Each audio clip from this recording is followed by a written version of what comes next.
Hello विद्यार्थीगण, मैं के कश्यप आप तमाम विद्यार्थी का स्वागत करता हूं। और आपको ज्ञात है कि अग्निवीर वायु अर्थात जो नई पैटर्न पर सैनिकों की बहाली करना है, इसमें वायु सेना में जाने का उस नए पैटर्न पर जो आपको अवसर मिला है, उस अवसर का बेहतर लाभ उठाएं। क्योंकि युवावस्था के ये 4 वर्ष जहां आप सैनिक रूप से प्रशिक्षित हो जाते हैं, अर्थात आपकी स्वास्थ्य और मानसिक दोनों दृष्टिकोण से आप दृढ़ प्रतिज्ञ हो जाते हैं। फिर आपके पास वो खुला अवसर है कि आप खुली प्रतियोगिता में भी आकर अपनी किस्मत को आजमा सकते हैं, अपनी योग्यता को पूरी तरह राष्ट्र के लिए समर्पित कर सकते हैं। अन्य कई सेवा आपके लिए उपलब्ध है। तो विद्यार्थीगण, इस वायु सेना के क्षेत्र में जो आपको जाना है, उसमें 10 प्रश्न सामान्य अध्ययन जीके जीएस का होता है।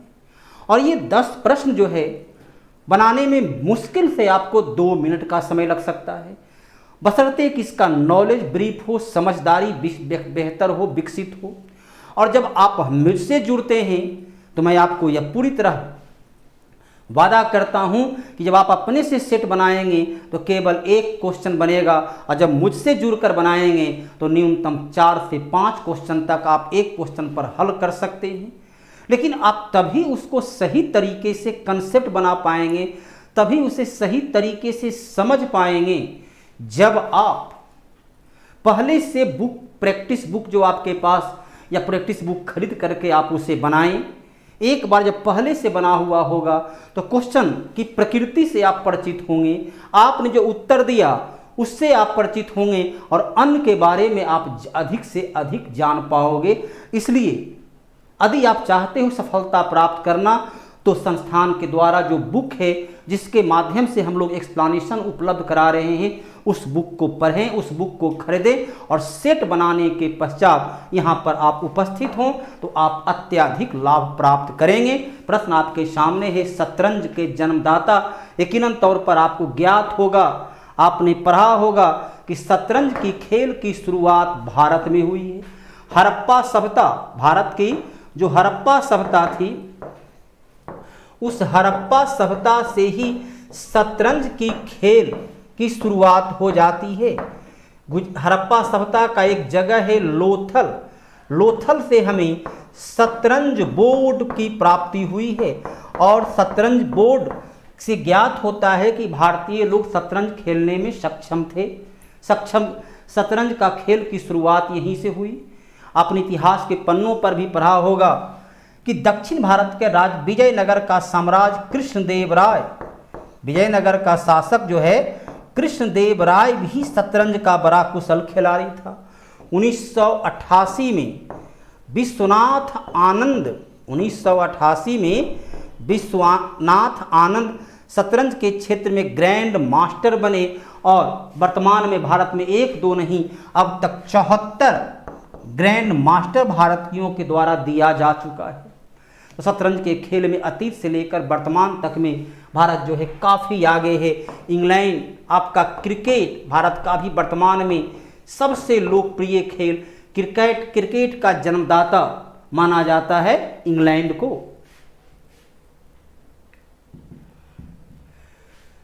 यहाँ पर देखिए LASER, अच्छा लेजर में एस संदर्भित है। एक क्वेश्चन आपको संभावित तौर पर बना हुआ है कि एब्रीविएशन करने को, फुल फॉर्म लिखने को एक क्वेश्चन आपको दिया जाएगा। तो एल से क्या होता है? लाइट। लेजर में एल से होता है लाइट। यहां पूछ रहा है एस से क्या शब्द बनेगा, तो लेजर में एल से होता है लाइट। ए से होता है इम्प्लीफिकेशन, ए से इम्प्लीफिकेशन शब्द का प्रयोग होता है। और एस आपका पूछ रहा है तो स्टिमुलेटेड, यही आपका आंसर है। एस हो गया स्टिमुलेटेड। ई से जो होता है एंटी, ई से हुआ एंटी, और फिर आर है, आर से होता है रेडिएशन। अर्थात क्या हुआ? Light, amplification, by, stimulated, anti anti radiation, यही आपका इसका फुल फॉर्म होता है। इसका प्रयोग सैनिक क्षेत्र में किया जाता है, जिस क्षेत्र में आपको जाना है वहाँ। और स्पेक्ट्रम आपने काफ़ी सुना होगा, 2G स्पेक्ट्रम। स्पेक्ट्रम क्या है? वेव, जो मोबाइल के माध्यम से आप वेव को पकड़ते हैं, वायु में जो वेव है उसके माध्यम से आप दूर बैठे लोगों की आवाज़ को सुन पाते हैं। उस टेक्नोलॉजी को, जो ध्वनि ऊर्जा, जो आपके हवा में ध्वनि ऊर्जा है, उस ध्वनि ऊर्जा को कन्वर्ट करके आपको सुना पाता है, उसको स्पेक्ट्रम बोलते हैं। स्पीड तो चलिए चाल हुआ, गति हुआ। और स्ट्रक्चरल का तात्पर्य होता है इंफ्रास्ट्रक्चर, अर्थात उसके निर्माण, किसी वस्तु के निर्माण के लिए जो जो सुविधा की आवश्यकता होती है। अगला प्रश्न है रासायनिक नामकरण। चलिए इसमें तो कुछ डायरेक्ट आपको याद रखना है। अलग अलग कार्बनिक, अकार्बनिक पदार्थों का रासायनिक नामकरण को करते हैं ताकि पढ़ने में, समझने में, याद रखने में सहूलियत हो। इसके आपका हुए लिनियसित वैज्ञानिक का नाम याद रखना है। अगला है भाट बांट रॉन्ग पुस्तक और लेखक। ध्यान रखना है कि एक पुस्तक लेखक पर दो प्रकार का प्रश्न होता है। एक होता है ऐतिहासिक पुस्तक, अर्थशास्त्र के लेखक कौन थे, तो स्वप्न वासव दत्ता के लेखक कौन थे। ये इतिहास के पन्नों पर इंडिया डिवाइडेड के लेखक कौन थे, डिवाइन लाइफ के लेखक कौन हुए। तो एक हुआ अतीत इतिहास से जुड़ा हुआ, जिससे हमको प्राचीन, मध्यकालीन, आधुनिक भारत की जानकारी मिलती है, वैसे इतिहास और उसका लेखक। और एक होता है वर्तमान, जो महत्वपूर्ण राजनीतिज्ञों के द्वारा, खिलाड़ियों के द्वारा, या वर्तमान जो विद्वान लेखक हैं। तो करंट में किताब जो लिखा गया, एक क्वेश्चन आपका उस पर होता है। तो भाट बांट रॉन्ग पुस्तक के लेखिका यहाँ देखिए नाम ही है, लेखिका अर्थात कोई न कोई महिला हो। अब देखिए संयोग से जितना विकल्प आपको दिया गया है वो तमाम विकल्प भी महिला का नाम ही है। तो वो है किरण बेदी, जो भारत की पहली महिला पहली महिला आईपीएस बनने का रिकॉर्ड इनके नाम है, किरण बेदी। और चंद दिन पहले तक ये पुदुचेरी में उपराज्यपाल के तौर पर भी काम कर चुकी है। बीजेपी की ये चुनाव लड़ी थी दिल्ली से, लेकिन चुनाव जीत नहीं सकी। सुषमा स्वराज विदेश मंत्री के रूप में काफ़ी ख्याति अर्जित किए, और इनके नाम से विदेश मंत्रालय का भवन का नाम जो है सुषमा भवन के नाम से रखा गया है। सुषमा स्वराज 2014 से 2019 तक लगातार जो है 2014 से 2019 तक ये कंटिन्यू देश की विदेश मंत्री, सफल विदेश मंत्री रही। सोनिया गांधी के बारे में आप भली भांति जानते हैं, कांग्रेस के वर्तमान अध्यक्ष, और स्वतंत्रता प्राप्ति और उसके पूर्व कांग्रेस के लगातार सबसे अधिक लंबे समय तक अध्यक्ष रहने वाली रही सोनिया गांधी। शैला नागर कोई महत्वपूर्ण चर्चित व्यक्ति में शामिल नहीं है। केल्विन पैमाने पर 100 डिग्री सेंटीग्रेड का मान क्या होता है? सेंटीग्रेड में माप होती है, फ़ारेनहाइट में मान होती है। तो 1 सेंटीग्रेड को कितना फ़ारेनहाइट वगैरह कहते हैं, इस प्रकार से जुड़ा हुआ क्वेश्चन आपके सामने पूछा जाता है। तो इसमें 373 केल्विन अर्थात 100 डिग्री सेंटीग्रेड का मान जो है 373 केल्विन के बराबर होता है।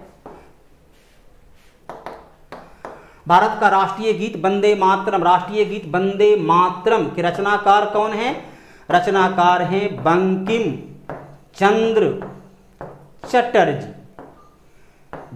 चंद्र चटर्जी इसके रचनाकार हुए।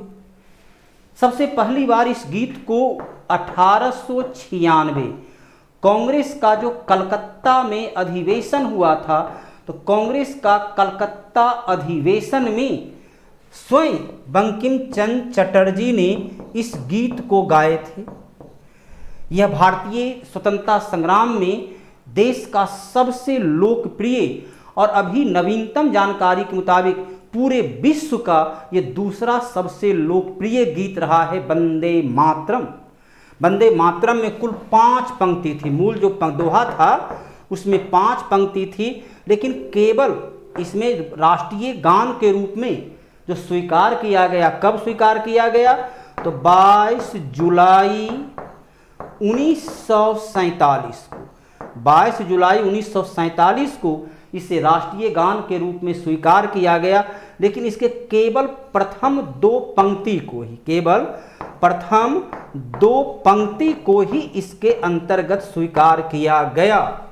तो पुस्तक किस पुस्तक में है? तो आनंद मठ पुस्तक 1763 से 1800 ईस्वी तक चलने वाला जो भारत का सबसे पहला संगठित आंदोलन रहा, सन्यासी विद्रोह की पृष्ठभूमि में ये पुस्तक लिखा गया था। कठोपनिषद में एक क्वेश्चन पूछा जाता है, नचिकेता यम संवाद जो है कठ उपनिषद से लिया गया है। भारत भारती के लेखक हैं मैथिली शरण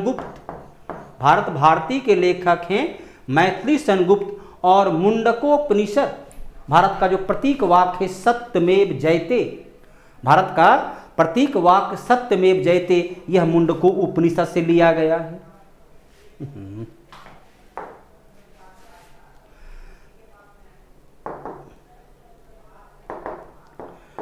उत्पादन से बिक्री तक की आपूर्ति श्रृंखला के प्रत्येक स्तर पर मूल्य के बढ़ने पर लगाए गए जाने वाले उपभोग कर को क्या कहते हैं? अब देखिए ये किस पर लगाया गया है? उत्पादन के मूल्य पर। तो पहला बात ध्यान रखिए कि यदि आय, इनकम, संपत्ति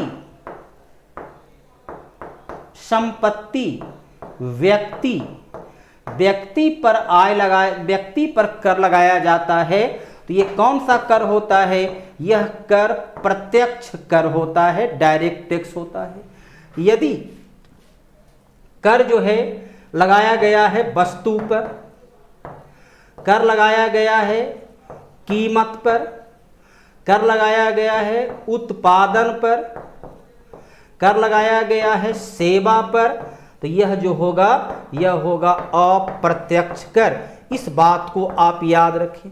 अब यहाँ पर देखिए आय कर व्यक्तिगत आय पर लगने वाला ये प्रत्यक्ष कर है, और ये तीनों वैट, सीमा शुल्क और जीएसटी, ये तीनों अप्रत्यक्ष कर है। जीएसटी देखिए अभी लगाया गया है 2000 कब से? 1 जुलाई 2017 से जीएसटी को लागू किया गया, यह अप्रत्यक्ष कर है। यहाँ वैट, वैल्यू एडेड टैक्स, यही आपका आंसर है।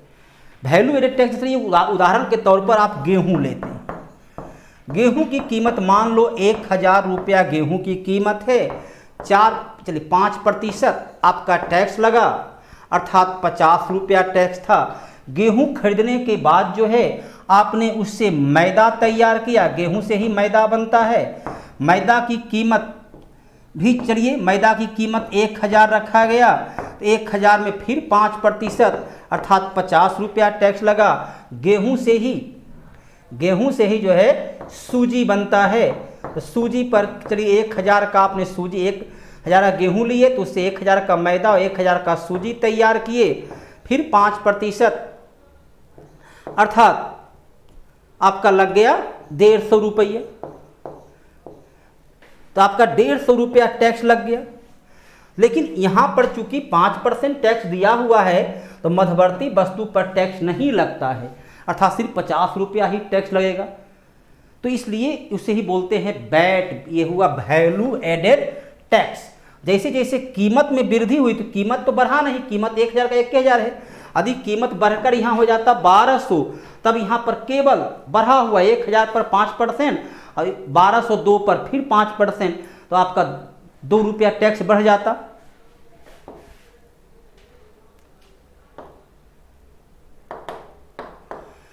दुनिया का दूसरा सबसे बड़ा गुंबद गोल गुंबद कहाँ है? तो बीजापुर का गोल गुंबद। बीजापुर कहाँ है? तो बीजापुर आपका पड़ता है कर्नाटक में। बीजापुर का गोल गुंबद, जिसका चारों तरफ जो उसका पिलर है, खंभा है, उसकी ऊंचाई हो जाती है 47.5 मीटर, और गुंबज की जो ऊंचाई है वो है 51 मीटर। ये गोल गुंबज क्या है? तो बीजापुर का आदिल शाह, मोहम्मद आदिल शाह, बीजापुर का मोहम्मद आदिल शाह,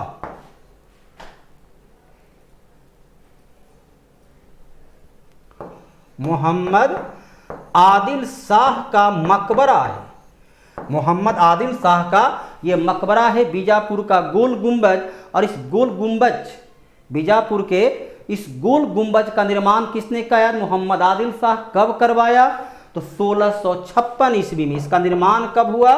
तो 1656 ईस्वी में इसका निर्माण हुआ। गोलकुंडा का किला, गोलकुंडा का किला हैदराबाद के निकट पड़ता है। गोलकुंडा का किला जो है हैदराबाद के निकट पड़ता है। ये भी इतिहास के पन्नों पर काफ़ी प्रसिद्ध है। बीजापुर, गोलकुंडा, बरार, ये सभी जो है बहमनी साम्राज्य का अलग अलग प्रांत हुआ करता था। गुलबर्गा, ये सभी बहमनी साम्राज्य का अलग अलग प्रांत, अलग अलग सूबा हुआ करता था। अंतर्राष्ट्रीय शांति एवं अहिंसा दिवस, भारत में अहिंसा दिवस मनाया जाता है। अब तो भारत ही नहीं, पूरे विश्व में अहिंसा दिवस मनाया जाता है 2 अक्टूबर को। 2 अक्टूबर, लेकिन यहां पर देखिए साथ साथ है अंतर्राष्ट्रीय शांति एवं अहिंसा दिवस 21 सितंबर को प्रत्येक वर्ष जो है अंतर्राष्ट्रीय शांति एवं अहिंसा दिवस के रूप में मनाते हैं। इसके अलावा जो है 13 दिसंबर को, आप लोग चॉकलेट जरूर खाए होंगे, तो 13 दिसंबर को विश्व चॉकलेट दिवस, विश्व चॉकलेट दिवस के रूप में मनाते हैं। 27 सितंबर को विश्व पर्यटन दिवस, 27 सितंबर को विश्व पर्यटन दिवस के रूप में मनाते हैं। और 16 अक्टूबर को विश्व खाद्य दिवस, भोजन विश्व खाद्य दिवस के रूप में मनाते हैं। तो विद्यार्थियों, यही अंतर होता है। जब आप अपने से अकेला सेट बनाइएगा तो केवल उत्तर आपको प्राप्त होगा कि अंतर्राष्ट्रीय शांति व अहिंसा दिवस 21 अक्टूबर को। लेकिन जब आप मुझसे जुड़ जाते हैं, इस संस्थान से जुड़ जाते हैं, यूनिक भारती से आप जुड़ जाते हैं, तो यूनिक भारती के बुक पढ़कर एक की जानकारी हुई, उसके पश्चात यूनिक भारती के बुक में जो 4 आपका तारीख दिया हुआ है, उस 4 तारीख से फिर आप 4 अन्य क्वेश्चन का उत्तर जान जाते हैं। यही होती है डिस्कशन का फायदा और बुक का अध्ययन करने का फायदा। प्रश्न आपके सामने, अंतिम क्वेश्चन है, टाइगर वुड्स किस खेल से संबंधित है? हर खेल के कुछ मशहूर खिलाड़ी होते हैं, अंतर्राष्ट्रीय स्तर के खिलाड़ी होते हैं। सचिन तेंदुलकर, विराट कोहली देखिए क्रिकेट के अंतर्राष्ट्रीय स्तर के खिलाड़ी हैं। रानी रामपाल हॉकी के अंतर्राष्ट्रीय स्तर के खिलाड़ी हैं। तो उसी प्रकार आपका पीवी संधू बैडमिंटन के अंतर्राष्ट्रीय स्तर के खिलाड़ी हैं। तो टाइगर वुड्स जो हैं गोल्फ के अंतर्राष्ट्रीय स्तर के खिलाड़ी। वर्तमान में हॉकी की रानी रामपाल महिला जगत में पूरे विश्व की श्रेष्ठतम खिलाड़ी में से एक है। बैडमिंटन में पीवी संधू लगातार 2 ओलंपिक में पदक प्राप्त करने वाली मशहूर खिलाड़ी है। तो इस प्रकार पोलो आपने इतिहास के पन्नों पर पढ़ा होगा। कुतुबुद्दीन ऐबक पोलो खेलते हुए, कुतुबुद्दीन ऐबक पोलो खेलते हुए घोड़े से गिर जाने के कारण उसकी मृत्यु हो जाती है। वह ईस्वी क्या था? तो 1210 ईस्वी। तो विद्यार्थी का यदि आपको पढ़ाई बेहतर लगता है कि आपके लिए यूजफुल है, आप लाभान्वित होते हैं, पूरी सरलता तार्किक रूप से डिस्कशन की जाती है कि कम जानकार प्राप्त व्यक्ति भी उसको आसानी से समझ सकता है। यदि ये खूबियाँ आपको दिखती है तो लाइक करना, शेयर करना ना भूलें। और सबसे महत्वपूर्ण, ये किताब पहले बनाएं, किताब को खरीदिए, किताब का सेट को बनाइए, और सेट को बनाने के बाद जब यहाँ पर डिस्कशन क्लास में आइएगा तो आपको ज़्यादा लाभ होगा। इसलिए किताब का सेट बनाना ना भूलें। धन्यवाद।